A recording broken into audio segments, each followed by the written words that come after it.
Good evening. Hope everybody's doing all right. Pretty non-eventful day. I let's see.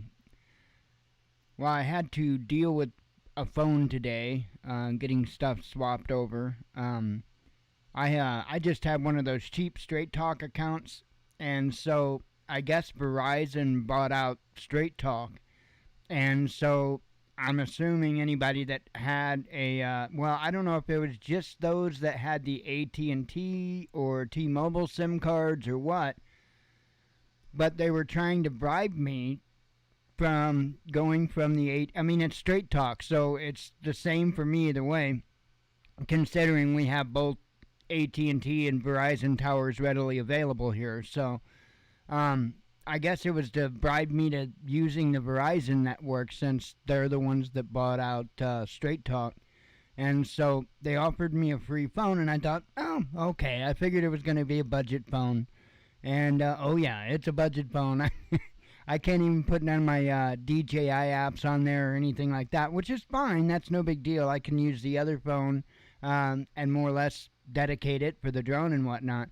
Not a big deal. But anyway, I thought, well, I just had to replace the battery on this thing because it swelled up so big that it started popping the back off.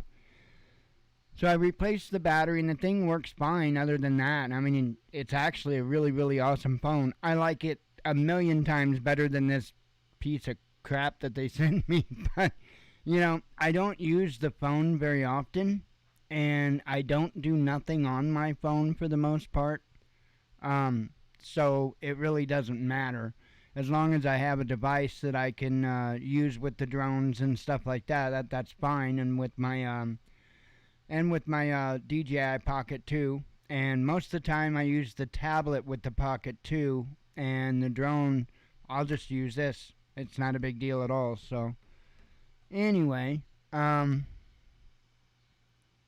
not much other than that. I mean, ever since that got here, in fact, right before the show, I'm like, oh crap, I don't have my Stream Control app installed, which is what I control the Streamlabs with. I got an app on my phone that I change back and forth the scenes and whatever.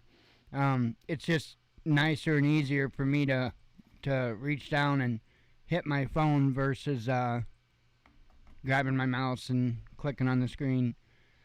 But anyway, like I say, other than that, I see a number 1 up there. Let me see. Let me get this shared out. Just another headline, not anything too stupid, insane, or nothing.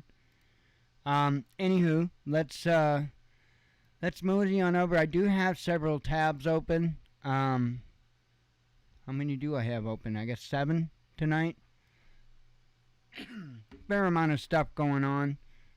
Like I say, I didn't have too much that I was doing today other than that when this thing came in. Let's see. Yeah, even when you boot it up, it even says track phone, and it's not a track phone.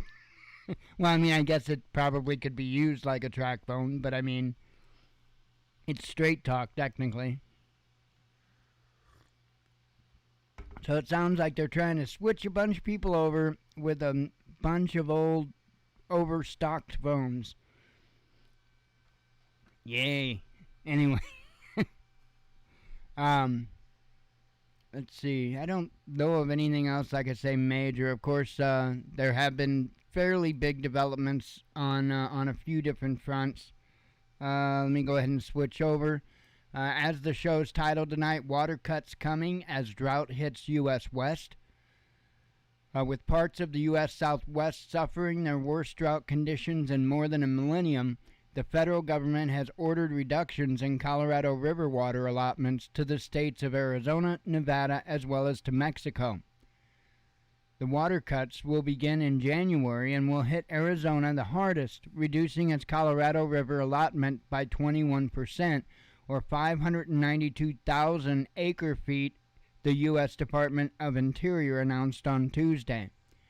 Nevada faces an 8% cut, or 25,000 acre-feet, while the water flows to the south of the U.S. Mexico border will be reduced by 7% or 104,000 acre feet. California, which draws more than one-third of the river's water, won't see any cut to the 4.4 million acre feet of water that it receives annually. Well, that's nice, huh? The announcement comes 1 year after the federal government declared an unprecedented water shortage in Lake Mead and the lower Colorado River Basin, portending supply cuts. A Colorado River Compact signed in 1922 governs water management affecting 7 states: California, Arizona, Nevada, Colorado, New Mexico, Utah, and Wyoming, and Mexico. Water levels in Lake Mead, which was created when the Hoover Dam was built on the Nevada-Arizona border to dam the Colorado River in the 1930s, are projected by January to fall to a record low of 1,047 feet, meeting the DOI's standard for a Tier 2 shortage. The massive lake, which helps supply water to more than 25 million Americans, was down to just 27% of its capacity as of last month, compared with 37% a year ago. A study released earlier this year by the National Climate Change Journal found that the U.S. Southwest has suffered its driest 22-year period in at least 1,200 years. Lake Mead is fed by the Colorado River, and its supplies are strained by overuse, even under normal weather conditions. Arizona and Nevada rank number 2 and 3, respectively, among the fastest-growing U.S. states. Every sector in every state has a responsibility to ensure that water is used with maximum efficiency, said Tanya Trulio, Assistant U.S. Secretary for Water and Science. In order to avoid catastrophic collapse of the Colorado River system and a future of uncertainty and conflict, water use in the basin must be reduced. So, things could get a little sketchy there.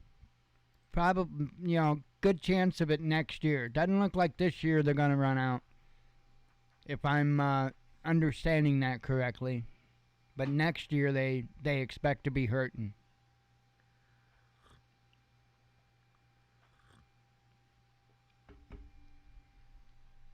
Let's see.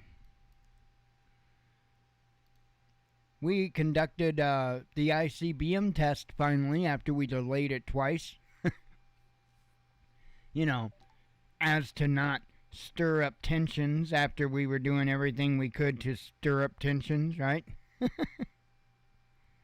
I'm dreaming of a... Hang on a second.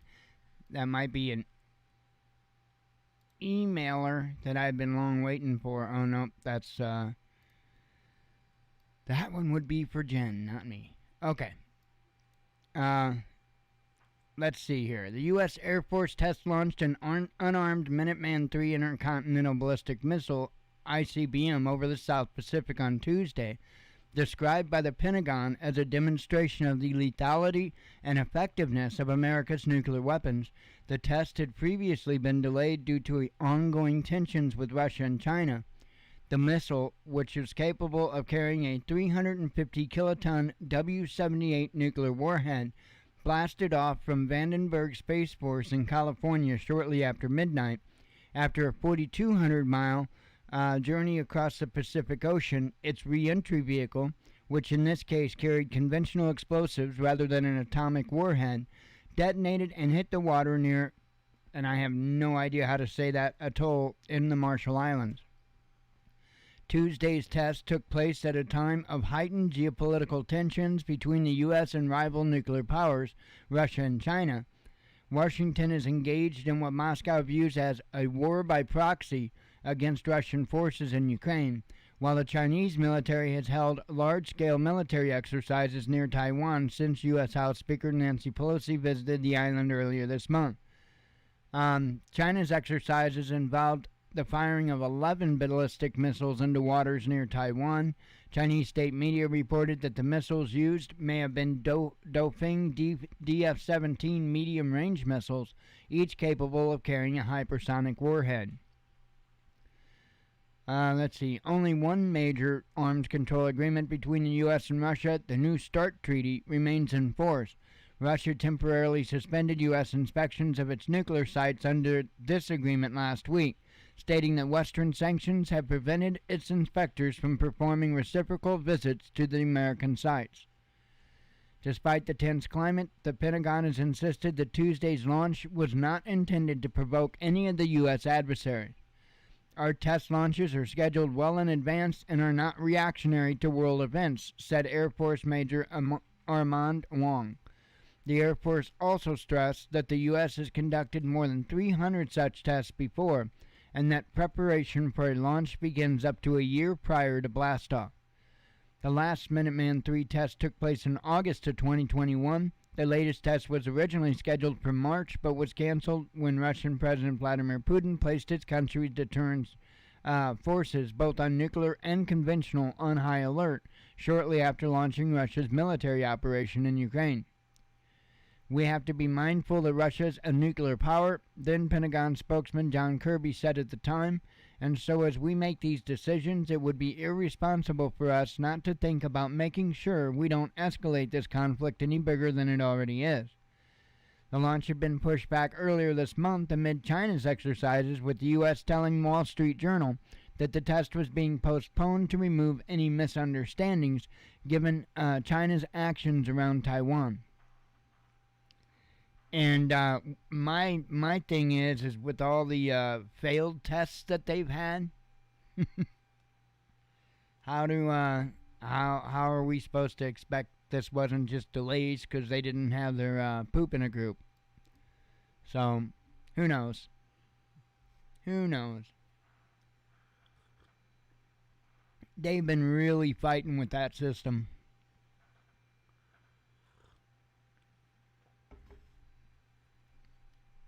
All right.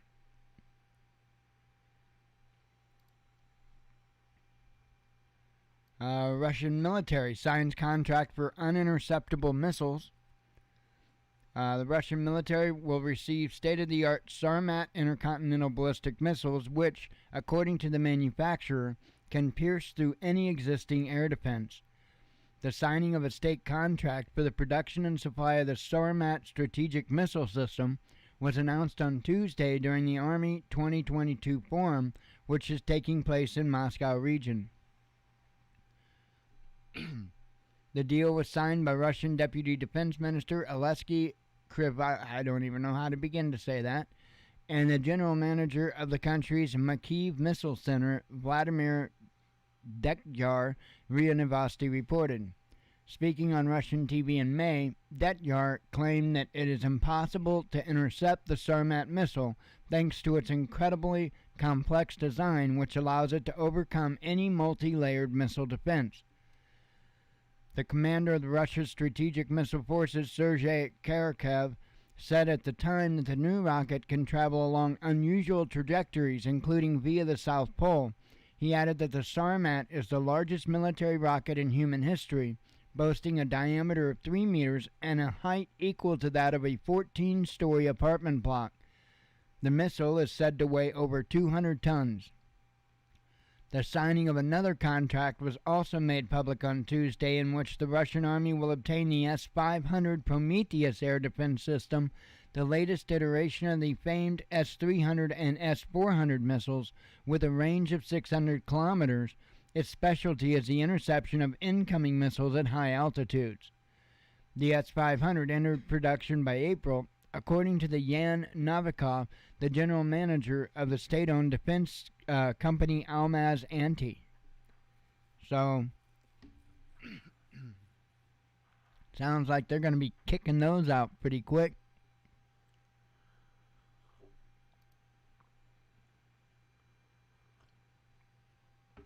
Meanwhile, over at the nuclear facility in Zaporozhye, a little bit of insanity going on. The Ukrainian military has fired multiple rockets directly at coolant systems and nuclear waste storage site inside the Zaporozhye nuclear power plant in Energodar. Local government administration member Vladimir Rogov told Russian media on Tuesday. He warned that a successful strike may result in a radiation release equivalent to a dirty bomb. One of the guided missiles hit just 10 meters from the barrels with spent nuclear fuel, Rogov told Soliviv Live. Others hit a bit further away, 50 to 200 meters. Since the storage site is out in the open, any hit will result in the release of nuclear waste ranging from dozens to hundreds of kilograms and contamination of the area, the official explained. In plain language, that would be like a dirty bomb, said Rogov. While the reactor itself can only be destroyed with a tactical nuclear weapon, the coolant systems and waste storage are far more vulnerable, and damage to them could easily cause a disaster, the official said. Ukrainian troops have already fired several dozen heavy projectiles at the cooling systems, Rogov added. If they succeeded in disabling such a system, it could produce a meltdown bigger than the 1986 catastrophe at Chernobyl.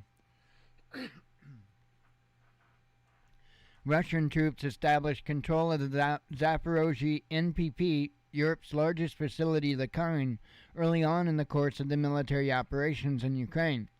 Russia and Ukraine have been accusing each other of shelling the facility, warning that combat in the area could trigger a nuclear disaster. Russia accused Ukraine of launching artillery and drone strikes on the facility, denouncing the operations as nuclear terrorism. Ukrainian troops claim that Russians were shelling themselves to discredit Kiev. Russian requests to the UN and to the International Atomic Energy Agency to inspect the site firsthand have been met with excuses that inspectors can only access the station via Kiev, and Ukraine can't guarantee their safe passage. So, excuses all around. On Monday, Rogov accused the UN of blocking the IAEA visit because it was covering for Kiev. If the inspectors actually showed up, he said, they would be forced to conclude that Ukraine and not Russia was shelling the power plant. It is obvious, it's all been documented, and not only that, it's also well known who was being supplied with American-guided missiles. Obviously not Russia, but the Zelensky regime, he said. So, hopefully, they don't take nothing out there. That would suck.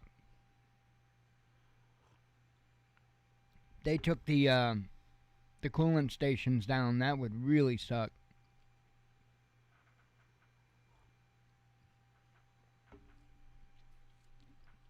Have a couple of vapes here. I got 3 more tabs open.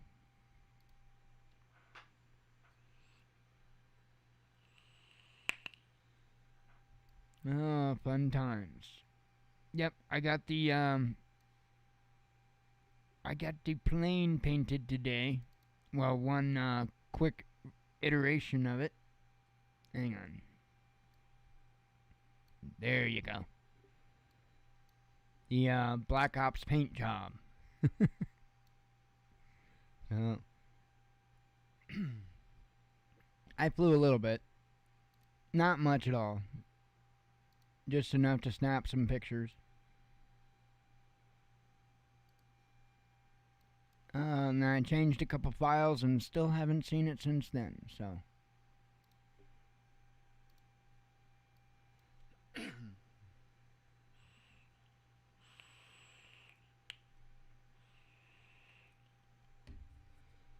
Alrighty. I've been telling you a lot about the UK energy issues, and now the EU is back in the news with that, and the UK is in the news with something else. So, as it says here, power prices across the EU jumped to a fresh record high on Tuesday as natural gas costs climbed further on falling supply from Russia, data from the European Energy Exchange AG shows. Benchmark day-ahead prices in Germany advanced to 490.79 euros, that's $497 per megawatt hour, from June's average of 218.03 euros, according to the market data provider Nord Pool. The current prices are almost 6 times higher than in August 2021. The EU's energy market is rattled by fears over whether power plants, I thought I was giants, will be able to provide enough electricity this winter amid the tightening gas supply. Gas prices in the region have quadrupled this year, driven by the drop in deliveries from Russia due to Ukraine-related sanctions and technical setbacks. EU countries have been trying to diversify imports by buying more liquefied natural gas, as well as increasing supplies of pipeline gas from Norway, Algeria, and Azerbaijan. However, according to the EU's top diplomat Josep Borrell, the bloc is approaching the limits of what extra gas it can buy from non-Russian sources. Meanwhile, France has increasingly turned to nuclear power to generate additional electricity, while other EU states have been reviving coal-fired plants. Nevertheless, according to Rystad energy analyst Fabian Ronigen, there are no signs of the extreme price rally abating as the additional nuclear hydro pardon me. That came out of nowhere. Hydropower and coal capacities aren't enough to offset the effects of diminishing Russian gas supplies. Prices will continue to increase towards the winter on the condition that the supply situation from Russia is not improved. That is still the big joker and will continue to be a price driver in the power market, he told Bloomberg. So not good at all.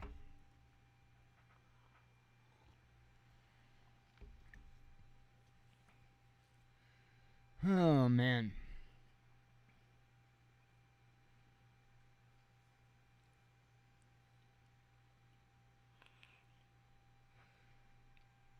Crazy, crazy.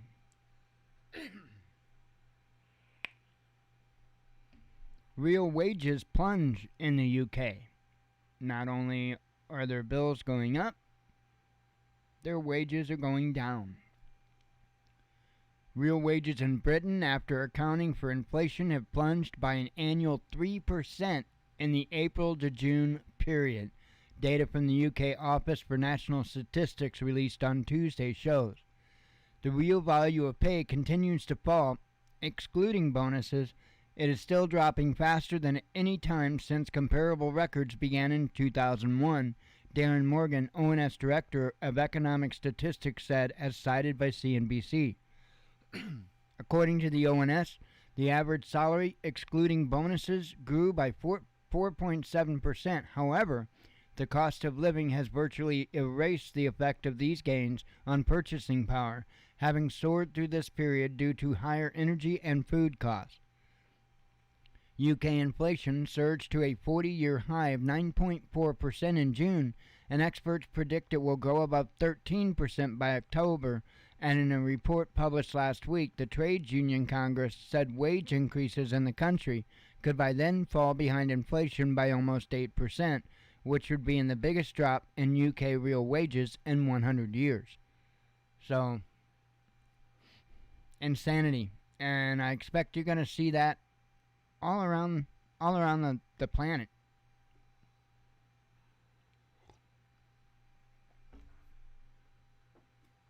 I certainly don't think they're going to be special or nothing. I think we're all going to be special. 1 second.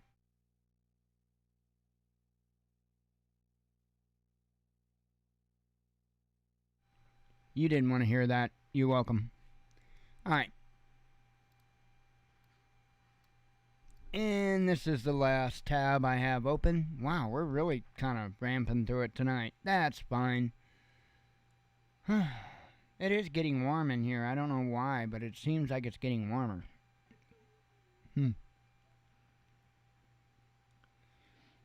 Let's see. Might have a warm front moving through. What is this? Is the weather is? Hang on. We'll see.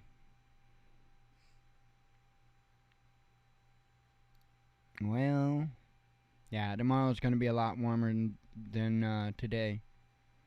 By about 10 degrees. Not hot. Hell, 86 is the highest in the forecast. I can live with that. I can certainly live with that. Alright.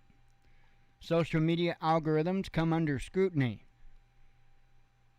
American tech corporation Oracle is auditing ultra-popular social media platform TikTok's algorithms and content moderation rules to check for manipulation by the Chinese Communist Party, Axios reported on Tuesday. The probe is part of parent company ByteDance's ongoing efforts to clear its name after former President Donald Trump threatened to ban it from the U.S. entirely. The move is part of Project Texas, the company's response to a BuzzFeed report that revealed some China-based employees had access to TikTok users' data. TikTok CEO Xu Zichu described the project as an effort to help build trust with users and key stakeholders by improving our systems and controls, as well as to make substantive progress toward compliance with the final agreement with the U.S. government that will fully safeguard user data and U.S. national security interests. I'm sure that's at the top of their priority list is the U.S. national security interest. TikTok admitted that some Chinese employees are able to access its data, but insisted this was subject to a series of robust cybersecurity controls and authorization approval protocols overseen by our U.S.-based security team.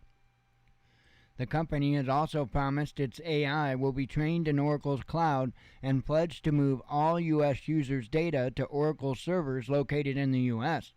It will delete users' private data from its own servers and fully pivot to Oracle Cloud servers located in the U.S., it reassured Washington in a statement following the BuzzFeed debacle. BuzzFeed's article inspired a bipartisan revival of anti-TikTok sentiment and led Federal Communications Commission head Brennan Carr to entreat Apple and Google to remove the app from their app stores, claiming its pattern of surreptitious data practices poses an unacceptable national security risk.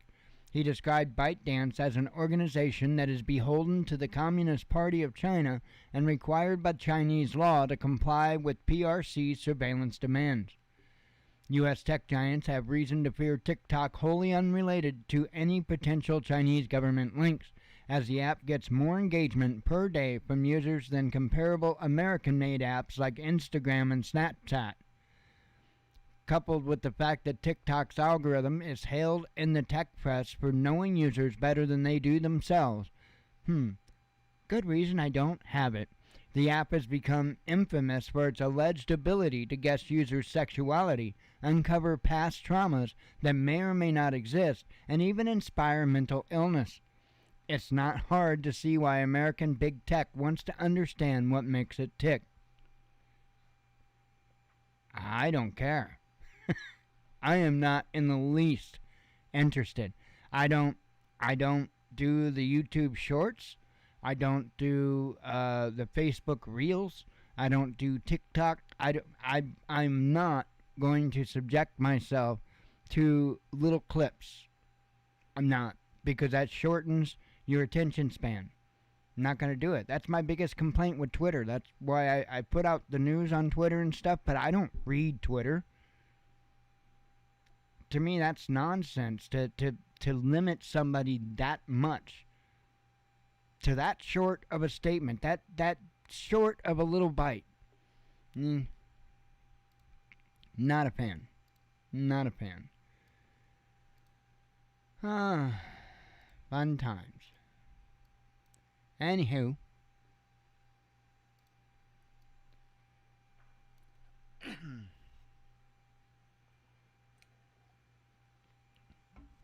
Yay.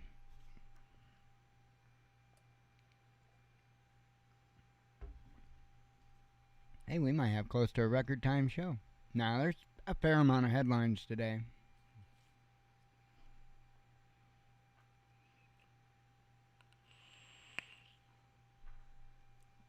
Oh, man.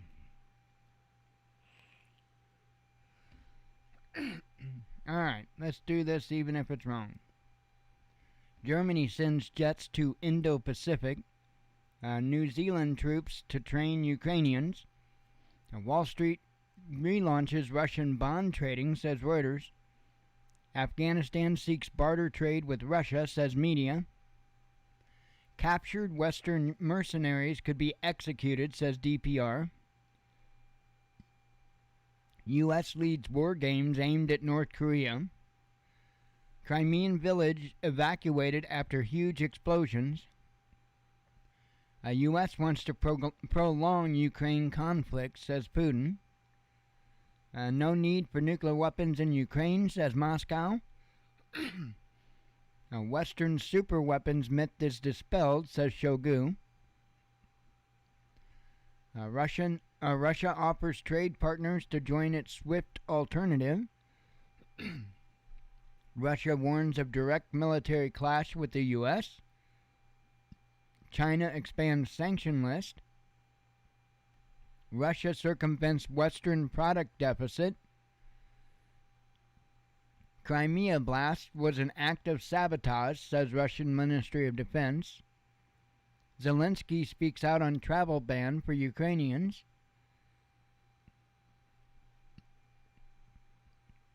UK food inflation hits new peak, says a study. U.S. ramping up strike potential in Asia Pacific, working on missile deployment, says Russian General Staff. Moscow cautions about choppers and jets from Afghanistan.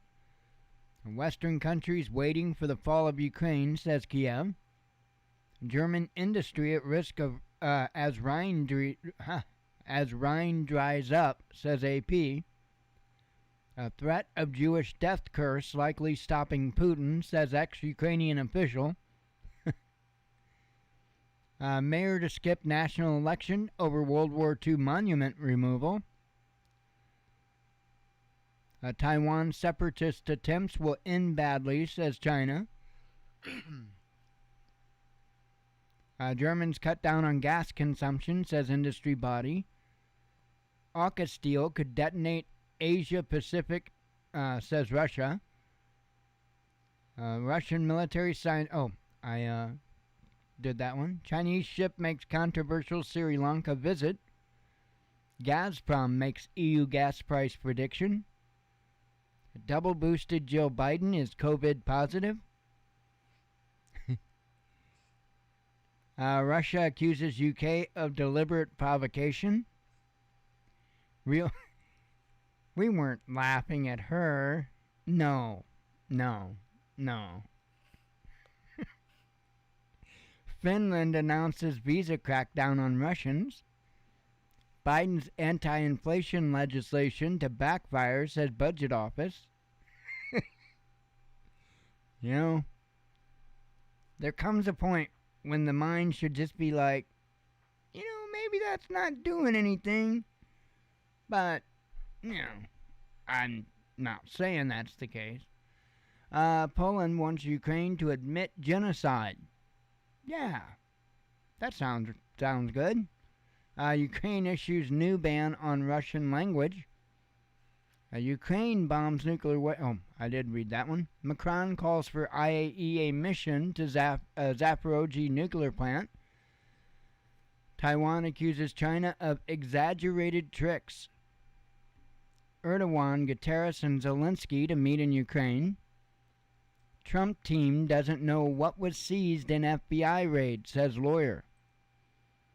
U.S. may sleepwalk into war with China, says an Asian leader. And Kiev removes monument to native writer. Dirty bomb in Ukraine would affect 9 countries, says a nuclear expert. A Turkish airstrike kills 3 Syrian soldiers, says media. Water cuts coming as drought hits U.S. Oh, I covered that one, sorry. German troops return to Bosnia. Meta steps up information control ahead of the U.S. elections. Well, EU sees over Turkish trade with Russia. So, I covered that one. Germany mulls drastic nuclear decision, says Wall Street Journal. There you go. That's all there is. Take my ball and go home. Seriously,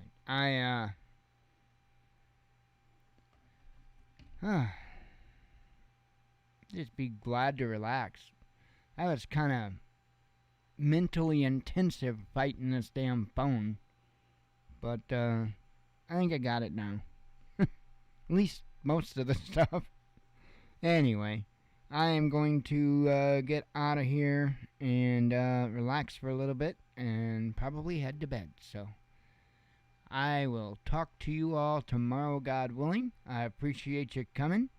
As always, God bless you. We love you. Be one with your spirit. And shalom.